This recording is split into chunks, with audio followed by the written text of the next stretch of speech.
اعوذ باللہ السمیع العلیم من الشیطان الرجیم بسم اللہ الرحمن الرحیم ربنا آتنا فی الدنیا حسنۃ وفی الآخرۃ حسنۃ وقنا عذاب النار۔ عزیز طلبہ السلام علیکم ورحمۃ اللہ وبرکاتہ۔ شرح المدوم کتاب حج درس نمبر 284 میں احرام کے لباس کے متعلقہ مسائل پر گفتگو ہوگی۔ احرام کے لباس کو واجب قرار دیا گیا ہے تو اس کے متعلقہ مسائل ذکر ہو رہے ہیں،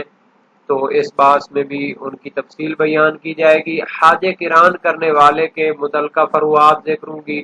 عورتوں کے احرام میں ریشم اور سلے ہوئے کپڑوں کا جواز بیان کیا جائے گا۔ دیگر بعض لباس کے متعلق حکم ذکر ہوگا، متعلقہ روایات اور احادیث بھی بیان ہوں گی۔ عبارت کی تشریح اور تطبیق بھی پیش کی جائے گی۔ شہید اول نے فرمایا تھا کہ حج قران کرنے والا یا تلبیہ کے ساتھ اپنے احرام کو باندھ سکتا ہے یا پھر اپنی قربانی کو اشعار یا تقلید کر کے احرام باندھ سکتا ہے۔ شہید ثانی نے اس کے بارے میں ایک وضاحت پیش کی ہے کہ حج قران کرنے والے کے احرام کا تلبیہ یا اشعار و تقلید کے ساتھ بندھنے کا معنی یہ ہے کہ اگر ہم احرام کی نیت اور تلبیہ یا اشعار و تقلید کے درمیان مقارنت کو شرط قرار دیتے ہیں تو یہ ہوگا کہ اگر مقارنت ثابت نہ ہوئی تو احرام واقع نہیں ہوگا، لیکن اگر نیت احرام اور تلبیہ یا اشعار و تقلید کے درمیان مقارنت شرط نہ ہو اور وہ تلبیہ یا قربانی کے اشعار و تقلید کو بعد میں بھی انجام دے سکتا ہو تو اس کے احرام کا ان میں سے کسی ایک کے ساتھ بندھنے کا معنی یہ ہے کہ احرام کو نیت کے ذریعے واقع کرے، یعنی نیت کے ذریعے اس کا احرام شروع ہو جاتا ہے، لیکن جب تک تلبیہ یا قربانی کو اشعار و تقلید انجام نہیں دیتا تو محرمات احرام اس پر حرام نہیں ہوتے، اور وہ 29 محرمات میں سے کسی کا ارتکاب کر سکتا ہے۔ اگر انجام دے تو اس پر گناہ بھی نہیں ہوگا اور کفارہ بھی نہیں ہوگا، اور وہ اس کو احرام کو باندھنے سے پہلے احرام کو ختم بھی کر سکتا ہے۔ عبارت کو دیکھتے ہیں، یہ سابقہ باز کا تتمہ ہے۔ فرمایا وَمَعْنَى عَقْدِهِ بِهِمَا عَلَى تَقْدِيرِ الْمُقَارَنَةِ وَاضِحٌ فَبِدُونِهِمَا لَا يَصِحُّ أَصْلًا وَعَلَى الْمَشْهُورِ يَقَعُ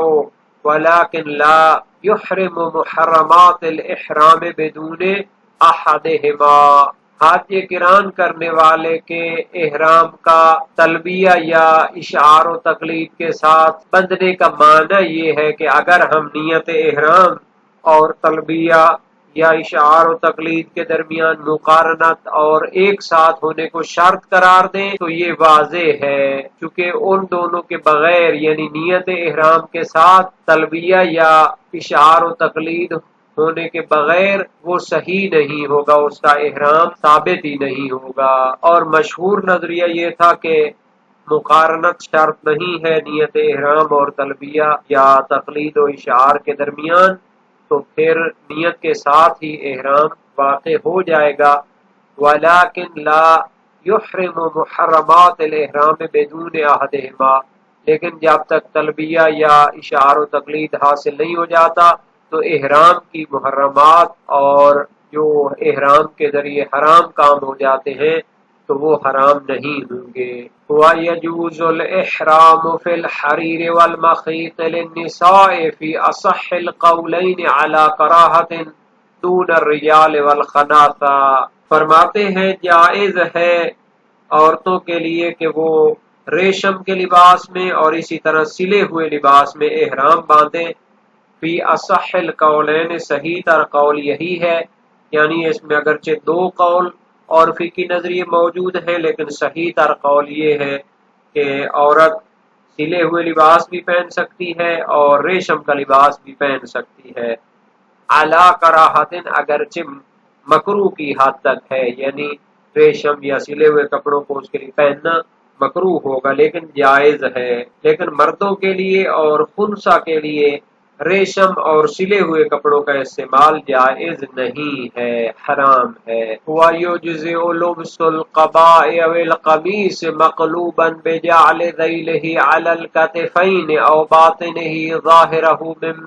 غیر ان یخرج یدیہ من کمیہ والاول اولا وفاقا للدروس والجمع اکمل۔ مسئلہ یہ ہے کہ اگر اسے احرام باندھنے کے لیے ایسا لباس نہیں ملتا جس کو وہ اپنے کندھوں پر ڈالے جو سلا ہوا نہ ہو،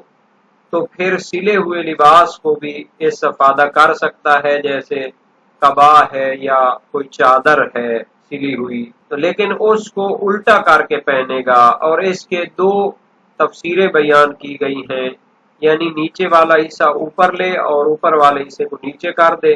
اور دوسری اس کی تفسیر ہے کہ اس کا اندر والا حصہ باہر اور باہر والا حصہ اندر کر دے اور اپنے ہاتھوں کو اس کی آستینوں کے اندر نہ ڈالے۔ وَيُجْزِئُ لُبْسُ الْقَبَاءِ أَوِ الْقَمِيصِ مَقْلُوبًا، اگر سلا ہوا کپڑا پہننے پر مجبور ہو، یعنی اس کے پاس ان سلا کپڑا نہ ہو جس کے ساتھ اپنے کندھوں کو ڈھانپے،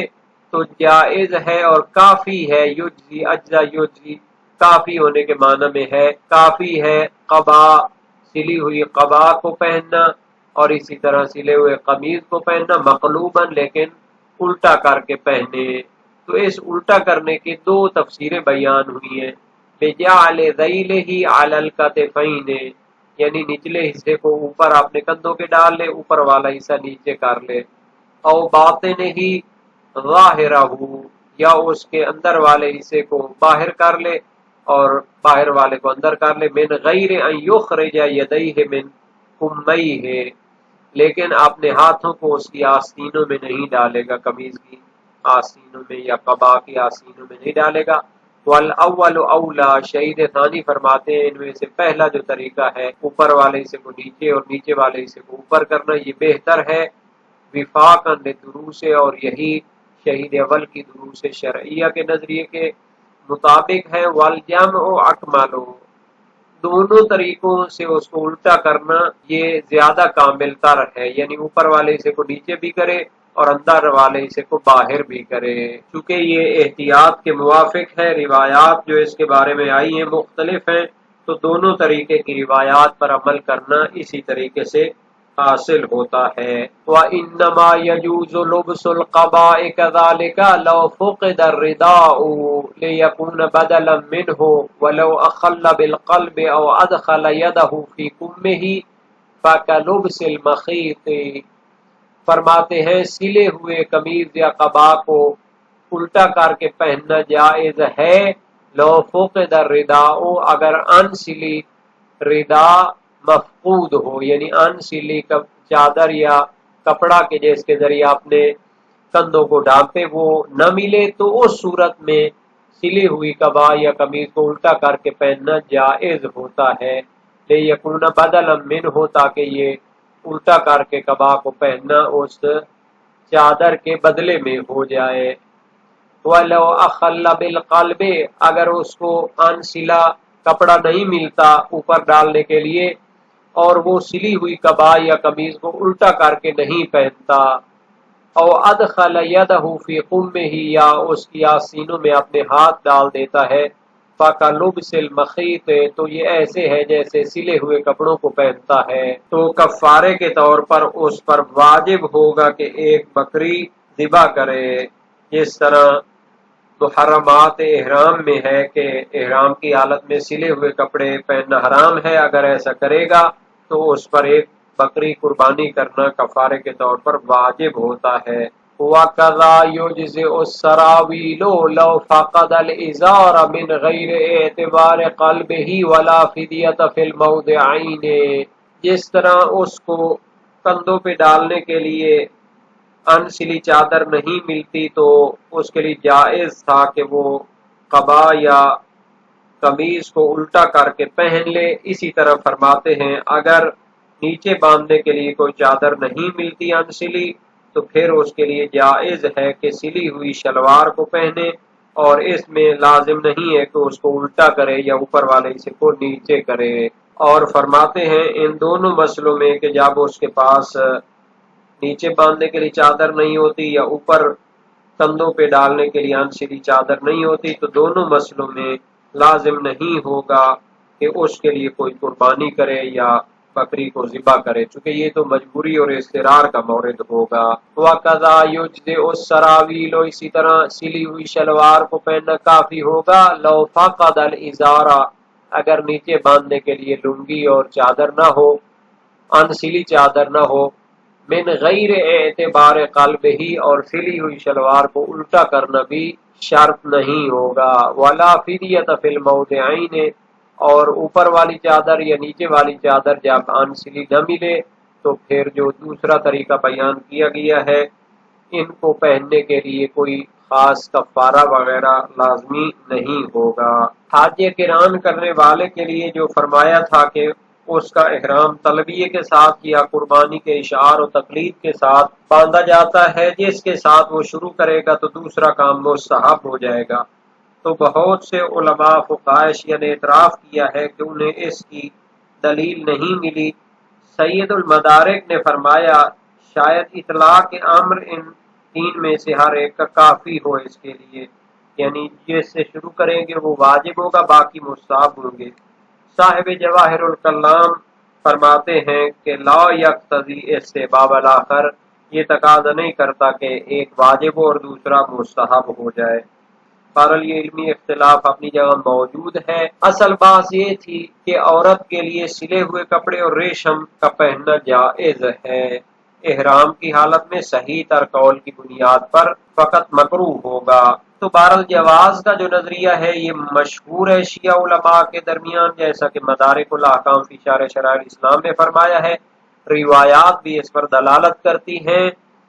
صحیح العیس بن القاسم جلیل القدر کا راوی ہے، امام صادق علیہ السلام سے روایت کی، المرأة المحرمة تلبس ما شاءت من الثياب غیر الحریر والقفازین، تو احرام باندھنے والی عورت جو کپڑے چاہے وہ پہن سکتی ہے، ریشم اور ہاتھوں کے اور پاؤں کے زیور کے علاوہ۔ وسائل الشیعہ باب 33 ابواب الاحرام حدیث نہم ہے، اور صحیح حلبی جلیل القدر سے کا راوی ہے، امام صادق علیہ السلام سے روایت کی، عن المرأة اذا احرمت اتلبس السراویل قال نعم انما تريد بذلك الستر، یعنی عورت جب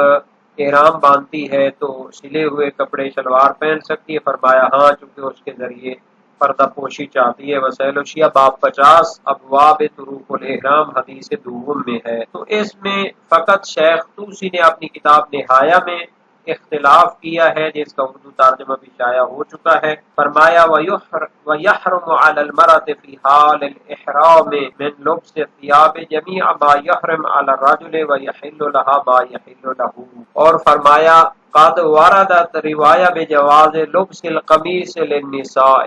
یعنی عورت کے لیے بھی احرام کی حالت میں وہ کپڑے حرام ہیں جو مرد کے لیے حرام ہیں، اور جو مرد کے لیے جائز ہے اس کے لیے بھی جائز ہے۔ اور ایک روایت میں ہے کہ سلی ہوئی قمیض عورتوں کے لیے جائز ہے۔ تو یہ اختلاف میں ظہور نہیں رکھتی ان کی عبارت، اور اگر اختلاف میں ظہور رکھے بھی تو اس پر دلیل نہیں ہے، دلیل اس کے مخالف ہے، اور اس کو کسی نے مکروہ قرار نہیں دیا۔ ہاں ریشم کو پہننے میں کراہت کے قائل ہیں۔ پھر ایک سوال پیدا ہوتا ہے کہ آیا احرام کے دو کپڑے پہننا مردوں کے ساتھ خاص ہیں یا عورت کو بھی شامل ہے؟ تو صاحب جواہر الکلام فی شرح شرائع الاسلام نے بعض فضلاء سے دوسرا نظریہ نقل کیا ہے، اور اس کے ضعیف ہونے میں کوئی شک نہیں، چونکہ احرام کے دو کپڑے مشروط ہیں کہ وہ اس جنس سے ہوں جس میں نماز جائز ہوتی ہے، اور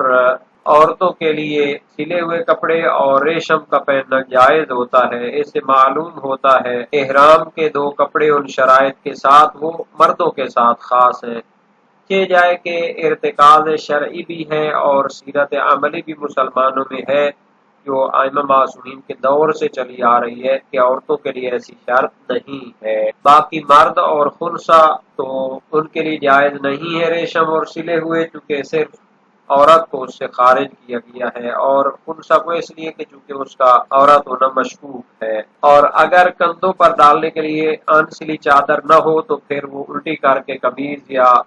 قبا کو پہن سکتا ہے۔ اس پر تمام فقہائے شیعہ نے یقین کیا ہے۔ اس حکم پر روایات بھی دلالت کرتی ہیں۔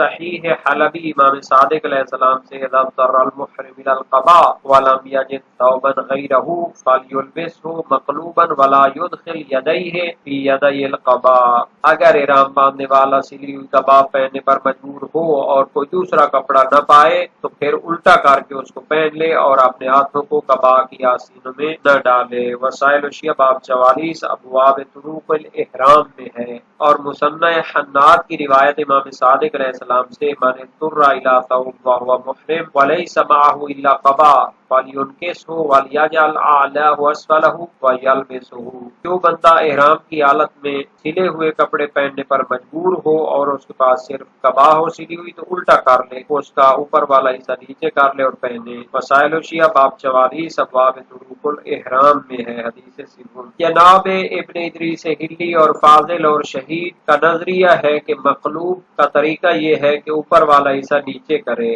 اور یہ مصنع حناد کی روایت میں صراحت بھی کی گئی ہے، اور ایک جماعت نے تفسیر کی ہے کہ اس کا اندر والا حصہ باہر کر لے، اور اس کے لیے محمد بن مسلم صفی جلیل القادری کراوی کی روایت گواہ ہے، امام باقر علیہ السلام سے منقول ہے۔ وَيُلْبِسُ الْمُحْرِمُ الْقَبَاءَ إِذَا لَمْ يَكُنْ لَهُ رِدَاءٌ وَيُقَلِّبْ ظَهْرَهُ لِبَاطِنِهِ، یعنی احرام باندھنے والا سلی ہوئی کبا پہن سکتا ہے جب انسلی ردا نہ ہو، چادر نہ ہو، اور اندر والا حصہ باہر کر لے۔ اور علامہ ہلی نے مختلف الشیعہ میں اور یحییٰ بن سعید نے ان میں سے ایک طریقے کو الٹا کرنے کے لیے کافی قرار دیا ہے، روایات کو عکس کرتے ہوئے، اور ایک جماعت نے فرمایا ہے کہ دونوں طریقے الٹا کرنے کے جمع کرنے چاہیے، یعنی اوپر والے حصے کو نیچے کرے اور اندر والے حصے کو باہر کرے، اور اگر اس پر اس کو الٹا کرنا واجب ہے اس کو خیال نہیں کرتا یا آستینوں میں اپنے ہاتھ ڈال دیتا ہے تو وہ ایسے ہے جیسے سلا ہوا کپڑا پہنتا ہے، اس پر کفارہ واجب ہوگا، چونکہ اس سے نہیں آئی ہے صحیح ہے حلبی میں، اور اگر اس کی مخالفت کرے گا تو کفارہ واجب ہوگا اگرچہ اس کا احرام صحیح ہوگا۔